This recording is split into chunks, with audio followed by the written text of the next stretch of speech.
Well, I'll just go ahead and get started. Thank you so much for being here with us today for this lunch and learn the human history of South Yellow Mountain Preserve. I'll do some quick housekeeping. There will be a time for questions at the end, but feel free to type your question into the Q&A feature of the Zoom webinar at any point throughout the presentation. We also will be sending out a recording of this lunch and learn within roughly 24 hours of the event. So if you have to leave early or if someone logs on late, there's no worries. The recording will be made available quite soon. And there will also be a follow-up email with resources shared that we discuss here today, like a couple links and attachments if that's relevant. Um, Park Greer is our generous presenter today. He's our South Yellow Mountain Preserve manager. He's been at Southern Appalachian Highlands Conservancy for 4 years now, and we're very lucky to have him on staff. My name is Emma Goldrick. I'm the Development and Communications Manager, and I organize the Lunch and Learn programming. Um, Park, take it away. Thank you, Emma. All right, let me get my screen shared for everybody.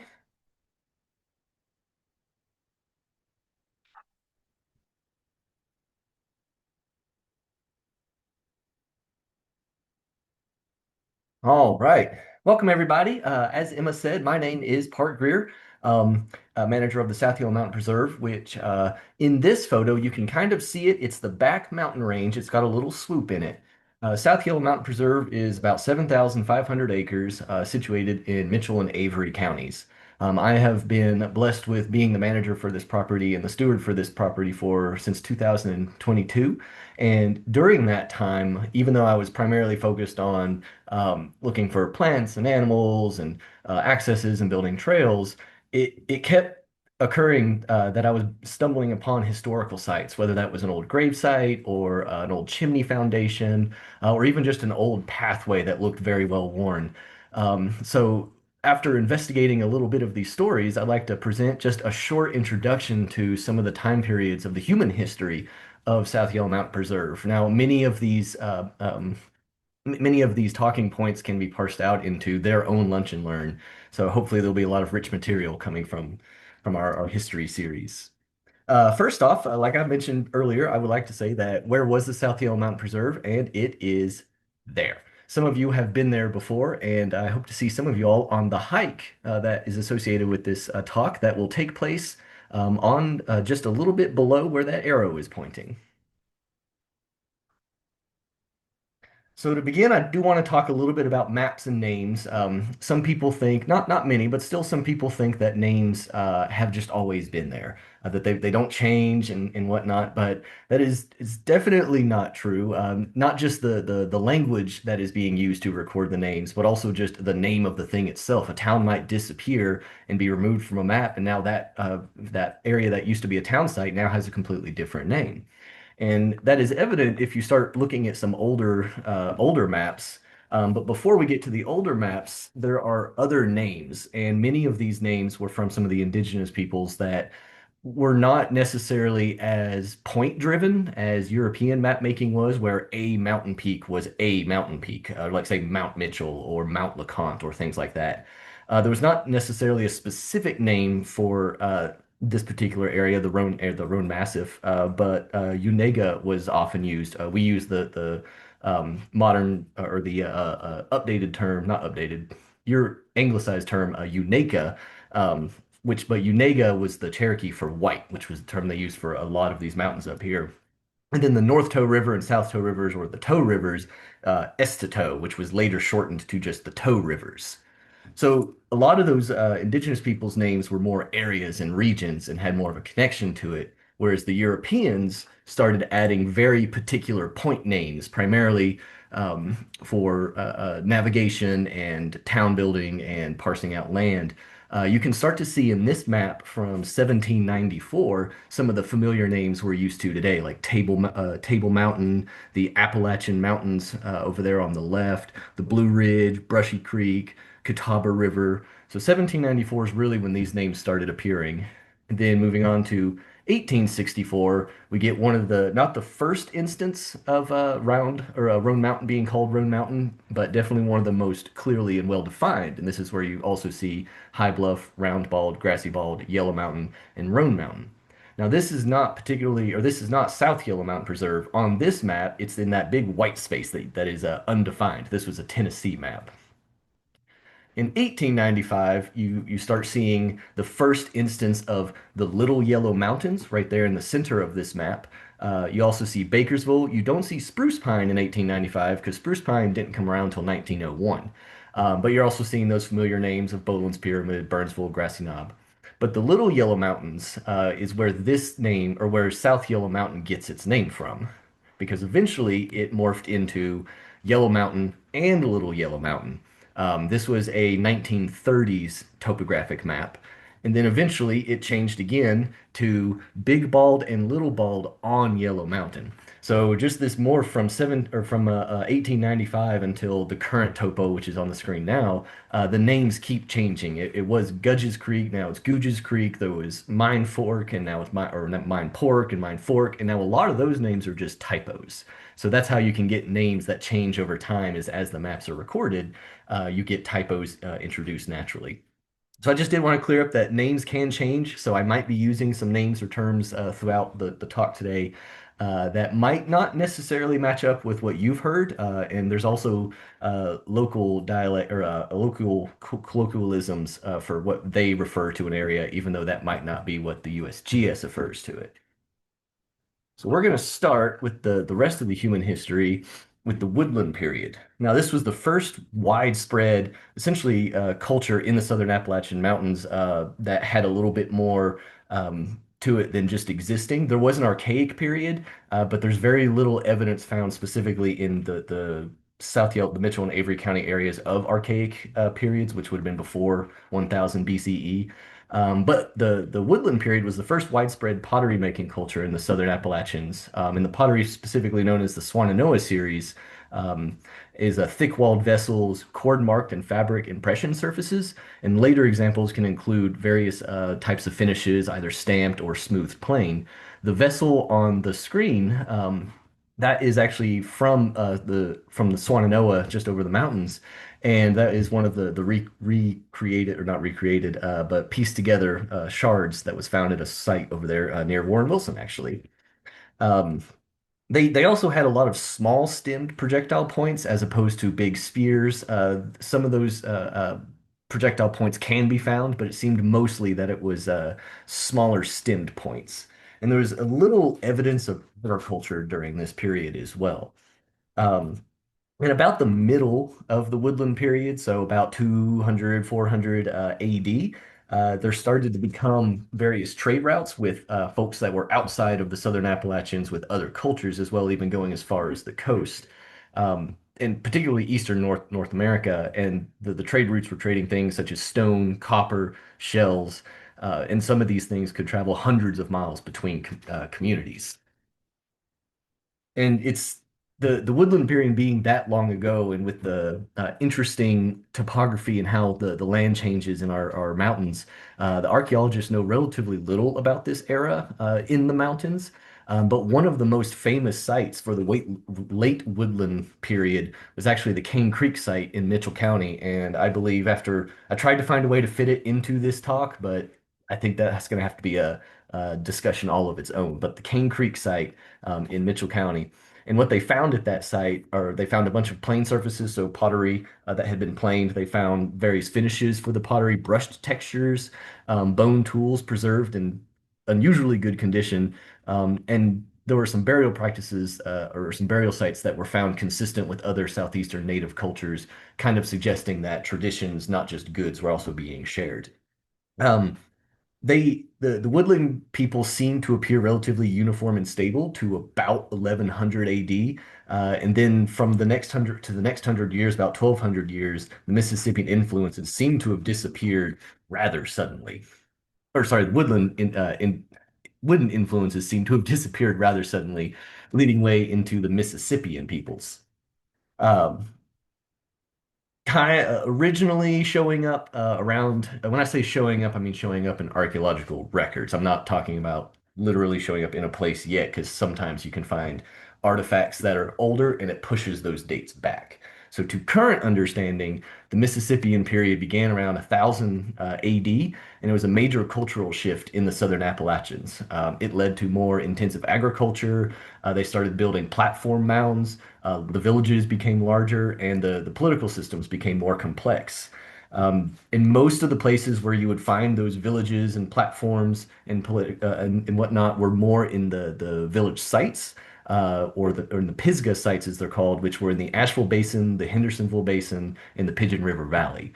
The mountains and South Yellow Mountain Preserve were not necessarily a site for a village. Not saying that there could not have been, but it was not necessarily the type of environment that lent towards large scale agriculture and village settings at that time. But there would be a lot of hunting camps and excursions into the mountains and trading paths and routes through it. So, not saying people weren't in the mountains, there's just not a lot of evidence for any large scale habitation that was permanent. But when they were farming, and sometimes even just off, most of it was corns, beans, squash, pumpkins, and something called sumpweed or marsh elder, and it's kind of in the sunflower family. And then hunting over, say, like I said, up on the in the mountain areas, primarily deer, bear, and wild turkey.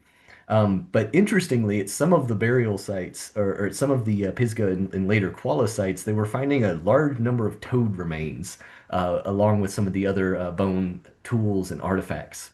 Now, this is another interesting period. If you look at that image that has the mica piece, this is also the period that we start seeing a lot of the Mississippian folks making jewelry or things out of mica. Some of y'all might have seen some of those old pictures, or not old pictures, those museum pieces of what looks like a sheet of mica that's cut in the form of a hand. That's one of the most famous ones. You'll see birds, deer. So mica was one of the important trading materials during this period, and mica is abundant in Mitchell and Avery counties. And as we'll see a little later, it is very well. It comes in giant sheets up in the Mitchell and Avery County areas.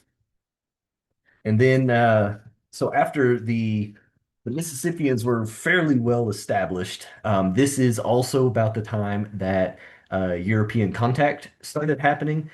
Technically, the first European contact was more down in the Piedmont. It was Spanish explorers, but they didn't quite make it too far into the mountains. But after the Spanish had left, the Cherokee, or not Cherokee, the Mississippian and later the Cherokee ended up being relatively left alone. But beginning around 1700, there was the first sustained, sorry, not 1700, 1500s, there was the first sustained kind of trading coming in from the coast that included European goods such as metals, glass, and other imported spices and things. So even though the Spanish have left, they had brought things with them and created some new trading routes. So now moving forward a little bit into the historic age. Now there's a couple, primarily Cherokee is what we're talking about. The Catawba also had a little bit of an influence, but more in the just coming up to the mountains to trade or hunt.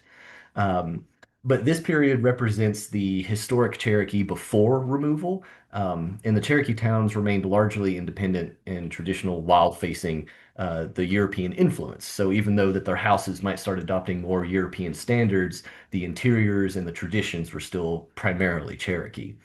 Um, but like I was saying, after the Spanish left, the Cherokee experienced relatively little conflict from Europeans, and by 1670s, developed trade routes had established to the mountains, the Appalachian Mountains, particularly from the Virginia side, not necessarily the North Carolina side. And then by the early 1700s, the English traders began moving into the Cherokee territory. So that start when you start seeing more European settlements pushing westwards. Um, and this is the part of the human history that is a little more difficult because it is tragic, but this is also the time when European diseases started arriving before the Europeans actually did. So there were several various epidemics, such as the smallpox epidemic of 1738 to 1739, which was expected to have killed roughly half of the population at that time. And then also there was a growing conflict between British colony rivalries, the French and Indian War, and then the American Revolution. And then there was the 1776 Cherokee War, and then eventually it led to the Indian Removal Act in 1838. Um, but that began with the Treaty of Hopewell in 1785, which with each treaty it kind of reduced the size of the traditional Cherokee homeland, and then that's what culminated in the ultimate Removal Act. But it is important to remember that even though it is a story of decline and disease and warfare and land loss, um, they're still around and it's still stories that are worth listening to and passing on and preserving those traditions and cultural identities that have deep roots in these mountains. So we're going to move a little forward in time to the communities and homesteads of South Yellow Mountain. Now, this part of the talk is going to be focusing mostly on South Yellow Mountain. And that's where these photos come from. There's an apple orchard, and then there's these two chimneys areas. And a lot of the communities that moved in first were going to be in the 1800s, and we're talking homesteaders and farmsteaders and people who were just trying to eke out a living in the mountains. Primarily, not necessarily fleeing anything. I'm sure a few were, but most of the stories that I was reading of what drove people into this part of Mitchell, well, at that time, Burke County, and then Mitchell County, and then eventually split off into Mitchell and Avery counties. But at that time, what people drove them in was just they wanted a private life. They wanted to try to make something for themselves. They wanted to pass on some generational land. It was there was a million reasons that brought people there, um, and it was they're all over the mountain or all over South Yellow Mountain. Once Bakersville was one of the first larger communities in the area, and then or Burnsville was first, and then Bakersville, and then Spruce Pine came in 1901. And even in the 1900s, people were still developing farms or homesteads up in the mountains. And one example is the Beaver Creek area of South Yellow Mountain. It's about 1,700 acres of a watershed. And this is where I have found most of the remnants of something or of things. So far, I found 9 chimney ruins. Some of them, even though it's a cracked lintel, have some beautiful lintels.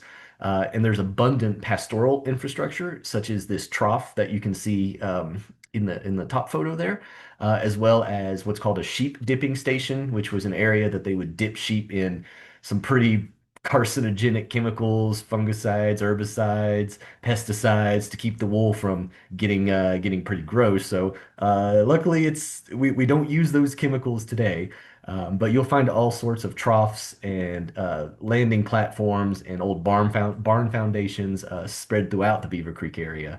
Um, and it was also an area of early mica mining.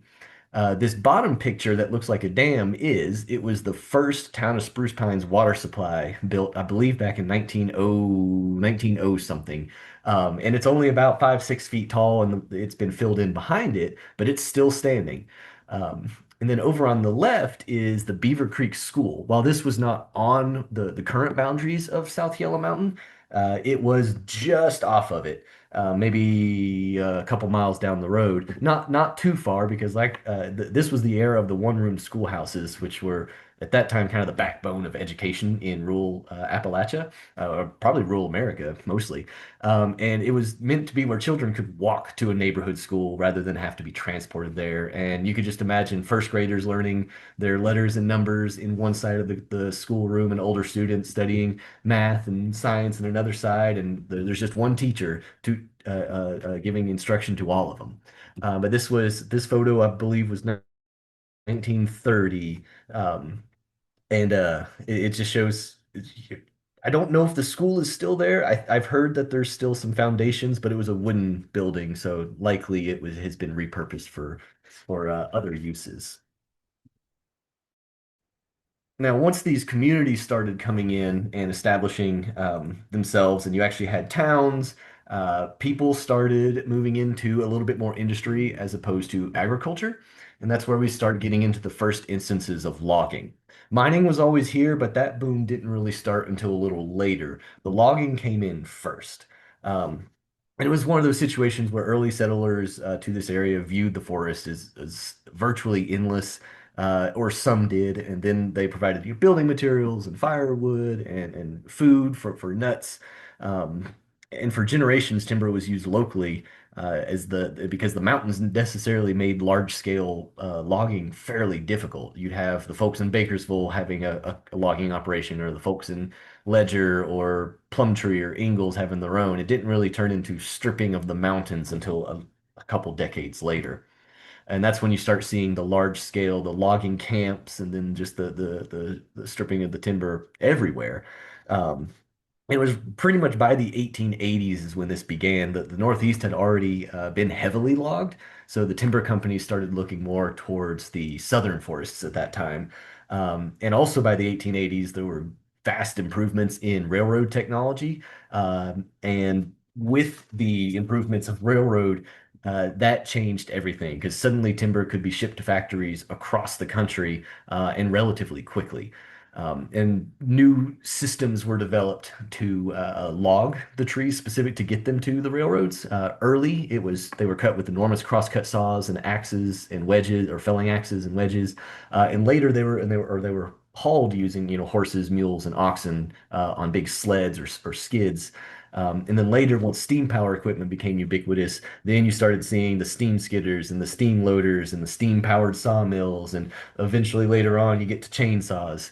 Um, so the logging was as abundant in on South Yellow Mountain as it was in other areas of the Southern Appalachians. And in this 1947 aerial photo, it's kind of hard to tell. It's oriented up is west, down is east, right is north. But that kind of dark line that looks like an edge of cliffs, that is the middle of South Yellow Mountain Preserve, right at Big Bald. And you can see the areas where the trees had been logged, where all these tan patches are. Now, in those areas, you did have a lot of sheep grazing, and that's why I found a lot of those pastoral infrastructures kind of throughout Beaver Creek and some other places. Is in the with the absence of the forests, it ran fallow, and then some people maintained it, and then they brought in sheep and goats and cattle. So for a long time before the mining industry really took off, it was primarily grazing. But one thing that the logging industry did leave behind, which I have been utilizing, is an incredible system of, or I guess not even incredible, an immense system of old logging roads. Some of these you can see are going straight up and down the mountain. Some of them are more on contour. But many of these roads are what I currently use now for some of my hiking trails that we lead hikes on. And for the hike associated with this lunch and learn, we'll be going on actually a section that is pictured here. But many of these trails are completely overgrown. It's barely able to walk them. But with a little maintenance and tender love and care, you can kind of open a few of them. But for the most part, you can see how widespread logging was. And for reference, this is maybe 100 to 200 acres. And this is what most of the area around us looks like. Now, mining was always in this area. There's old stories of what's called the Sinkhole Mine over in Mitchell County, just to the west of South Yellow Mountain Preserve, um, that has stories dating back to indigenous uses for mining mica in that area. There are stories of some of the early settlers finding hints of or finding signs that mica was being mined in vast pits over at what is now the Sinkhole, or what was the Sinkhole Mine. But the boom began in the 1870s. And that's when you started seeing a lot more mom and pop kind of mines, such as this one here, or I guess at that time it was primarily pop mines. And it would have been three or four, sometimes more, just folks going out into the woods mining what primarily mica and feldspar, later quartz, but that's a little after this talk. Um, but primarily mica and feldspar. And then that's also when you started seeing the growing of the stamp mills and the crusher mills and the industry portion of the mining, less the extractive part, which is just the physically dynamiting and shoveling or pickaxing the rock. And now you're involving chemicals and steam presses and mills and conveyor belts and all sorts of things. So about the 1870s, 1880s is when you start to see the beginning of that. Uh, And most of the mines were, not most of them, about half of them were underground. And this is an example of a typical entrance in Mitchell County to an underground mine. Most of these are collapsed now. I have a couple mines on South Yellow Mountain that are not collapsed, but if they don't collapse soon, I don't know why. They are very unstable. So, um, one I do want to focus on is the Cloudland mine. This one, uh, this one was interesting. It's the largest mine on South Yellow Mountain. When I say largest, both by height and amount of a tunnel or footage inside the mine. But it's also one of the more. It's the mine that has the most history associated with it. So, as mentioned, the 1870s is kind of when these things began, and there were only three miners listed in the county. Now, when I say miners, that's not necessarily an individual. That could also mean a mining company or an individual. So in 1870 census, there were only three miners, and in 1880 they moved it up to 81, primarily because of this mine. It became one of the driving forces behind the economic transformation of Mitchell County. Um, and it's primarily because of this man, Thomas Green. He was born 1845, I think died 1924. He was born in the Cane Creek area of what is now present day Mitchell County. He was a farmer. He was entrepreneur and later a state legislator, but he returned home and began farming. He was out one day with his wife, Polly, in 1866, and they were just hunting ginseng, looking for turkey nests, or so the legend goes, when Polly found a large, called it back then, isinglass. Um, the discovery led to the development of what now, or what is now, the dilapidated Coleman or Cloudland mine, but what then was one of the largest producers of mica in North Carolina. Um, so it produced over $100,000 worth of mica, which is equivalent to roughly $2.5 million today. And it was called the Cloudland Mine because from the Cloudland Hotel, you could see the tailings pile, which is that pile of all the stuff that they don't want, which in this case was mostly quartz, so very white. So from the Cloudland Hotel, you could gaze out over and see the tailings pile from this mine. Um, it is interesting that this mine was fairly unknown to me. When I first got this job, it was cursorily listed as just being a mine. So I contacted the North Carolina Department of Environmental Quality, and they had a treasure trove of documents. And I love that it is confidential for use of U.S. government only, stamped on every document in this. But on these documents, in 1943, a geologist went through and started mapping what was left of this mine. And it was still kind of in operation up until like the early 1940s. But it's kind of hard to tell from this, but there are thousands of feet of underground workings. This is just one of the shafts and one of the open stopes and tunnels and winzes associated with this mine. When I say that this mine is huge, it is on the level of what you would see in some Western mines. And then here's another view of kind of a top-down view of looking at it. And that big kind of white area that doesn't have any contours on it, that's was what would have been the tailings pile that you could see from uh, Cloudland Hotel. And it's fun to think that just a piece of mica picked up on a mountainside by Polly Green back in 1866 has led to an industry that changed Mitchell County essentially for generations. Now, the many of you are familiar with the Over Mountain Victory Trail. In September of 1780, it was a force of frontier patriots known as the Over Mountain Victory Men crossed the Appalachian Mountains. Now, what prompted that was British Major, hold on, I've got my notes. Patrick Ferguson warned frontier settlers that if they did not stop resisting in the Crown, he would march over the mountains and destroy their settlements. So instead of surrendering all across Virginia, Kentucky, Tennessee, North Carolina, these militiamen formed and decided to take the fight to Ferguson, and marching all the way, like I said, filing in from Kentucky, Virginia, Tennessee, North Carolina, filing in and marching down to Kings Mountain down in South Carolina, um, which was October 7th, 1780. Pivotal turning point for the American Revolution. But in September of 1780, they came when they were coming up and over the Yellow Mountain Gap up on the Road Massif. They crossed at approximately 4,600 feet or 4,680 feet, and it is considered the highest point reached by an army during the American Revolution. And ooh, excuse me, as they were crossing over, they were encountering cold rain that turned to snow as they climbed around mountain. And the accounts describe the snow as a shoe mouth deep, so several inches. Now, the reason I bring it up and associated with South Yellow Mountain is on this map, this is only showing the portion where they cross from Yellow Mountain Gap at the top of the picture down, continuing off through Spruce Pine. But right in the middle, you can see I put a dot where it says SYMP, that is the preserve. And to the right is the section that the Over Mountain Victory men would have crossed right by a section of South Yellow Mountain Preserve. So I like to think that at some point, one of them walked up Pyatt Creek or Jones Creek, maybe took their shoes off and bathed their feet in the creek or took a nap, and just to think that at some point some of these folks were sitting resting under a tree on South Yellow Mountain. And there's still organizations today and reenactors that will recreate this hike. Not necessarily all of it, because some of it is on main highways, but it looks like they have a fun time.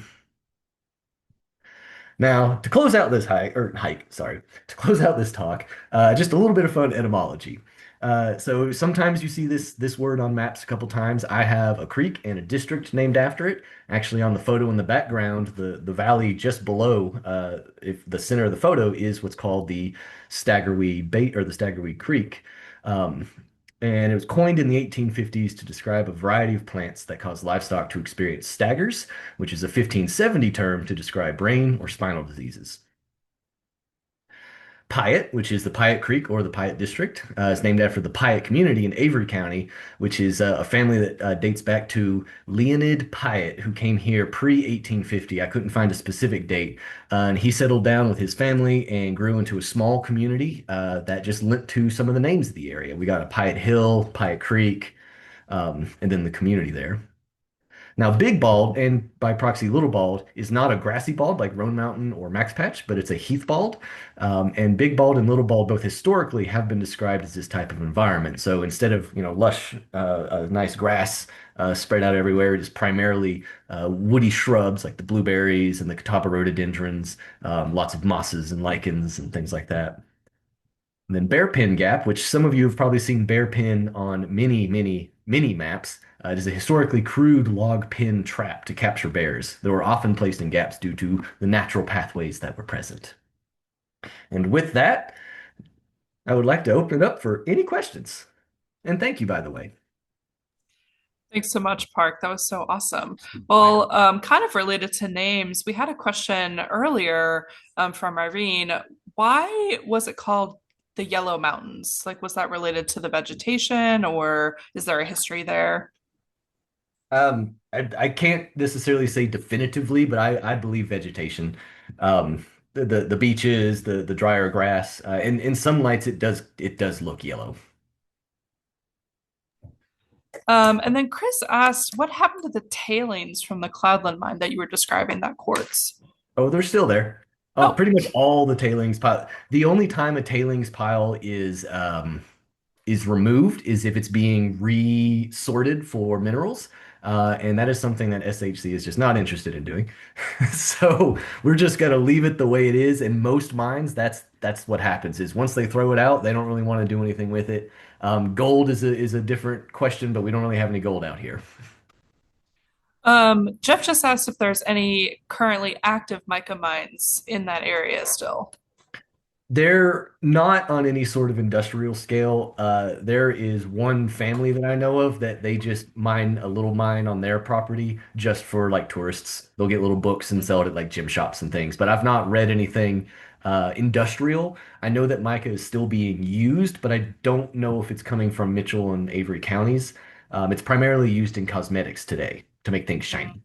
Yeah, it's in a lot of powders and pigments. Yeah. Irene's asked if there's any green alder on South Yellow Mountain. I don't think so. I don't think so. Okay.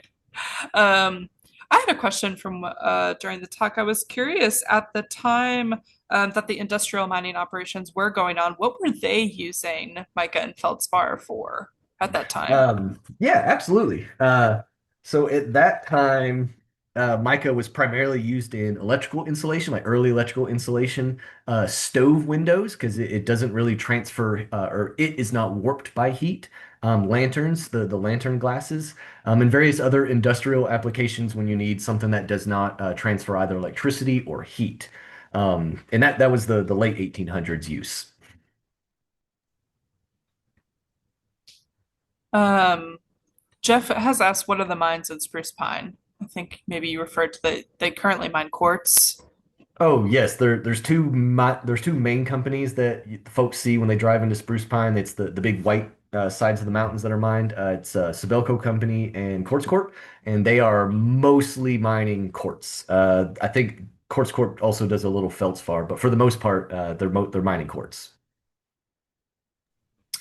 Chris has asked a question that I think many folks are curious about kind of like your future use of South Yellow Mountain Preserve and how many trails will be, available, like how many paths that you have carved out on the preserve. Right. Uh, to be determined is the easiest answer. Right now, I have one trail that is about 4 miles long. It's the only trail that is currently open, and that's where I bring people. We talk about mining history and human history. I'm currently working on another trail that'll be about 3.5 miles. And remember that these are only guided hike trails. These are not generally open. You'll be out there with me as a guide, hiking these trails. I have it in a pipeline for a couple other trails, maybe a longer one. But once again, that's to be determined. But keep your fingers crossed for some fun hikes coming in the future. Thanks, Park. And Rosemary's asked, do you know anything about what the area was like during the Civil War or what I was actually going on don't. here? You I do? don't. I Oh, no, no, sorry, I don't. Sorry, I was saying this, but I meant this. No, I don't. I've not looked into that yet. That could be a very interesting talk on itself. yeah, I think I was definitely very interested. There's so many eras of mostly, I guess, like the Appalachian Mountains in general that I'm curious about what they looked like, why people were here, what life looked like on a daily basis. It's so interesting to think about and learn about. Um, well, I'll allow another maybe minute for any other questions to come in, and then I think that's our program for the day.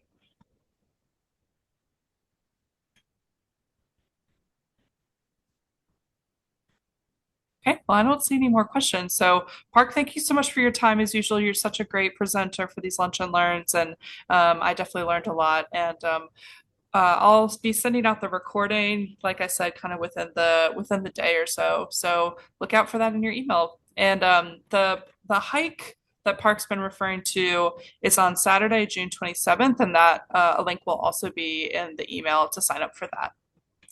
Okay. Well, have a great day, everyone. Bye bye. Thank you, everyone.